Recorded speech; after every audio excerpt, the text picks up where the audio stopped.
Donc la sunna est de veiller les 10 dernières nuits de Ramadan en adoration afin d'être sûr d'atteindre Laylat al-Qadr, Inch'Allah.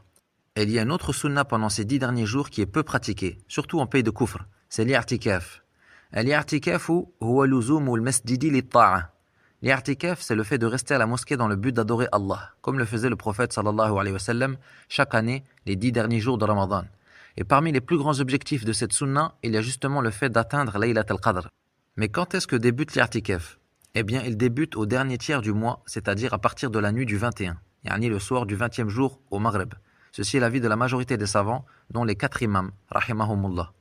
Walil fa'ida, certains savants ont restreint l'i'tikaf aux 3 mosquées sacrées, car le messager d'Allah sallallahu alayhi wa sallam, dans un hadith gharib authentifié par Sheikh al-Albani, a dit « Pas d'i'tikaf si ce n'est dans les 3 mosquées, yani al-Masjid al-Haram, wal-Masjid al-Nabawi, wal-Masjid al-Aqsa ».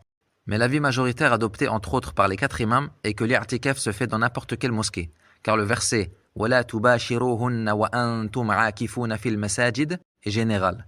Et ils expliquent le hadith précédent par le fait qu'il n'y a pas d'i'tikaf kamil, yani complet, si ce n'est dans les 3 mosquées sacrées.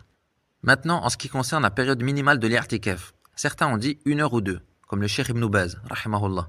Mais d'autres, comme le Cheikh Abdelrazak al-Badr ou le Cheikh Abdessalam al-Chouaïr, ont dit que le minimum est 1 jour ou 1 nuit, yani du Maghreb au Fajr par exemple. Sachant qu'évidemment, il est permis de sortir du masjid pour faire ses besoins, ou faire ses ablutions, ou se nourrir si besoin. Et pour conclure, le Cheikh Abdelrazak al-Badr a fait une jolie nasiha concernant l'i'tikaf. En effet, l'i'tikaf est dédié à l'adoration d'Allah Azza wa Jal, et non pas à perdre ton temps sur ton téléphone ou plaisanter avec les autres mu'takifin. Il dit, subhanallah, dans certaines mosquées, tu trouves un homme qui ne fait pas l'i'tikaf en train de lire le Coran, dérangé par des mu'takifin en train de plaisanter et lever la voix. Et le cheikh dit même que celui qui veille chez lui les 10 dernières nuits en adoration est meilleur que celui qui veille à la mosquée mais perd son temps dans les futilités. Wallahu a'lam, wa sallallahu ala nabiyyina Muhammadin wa ala alihi wa sahbihi wa sallam.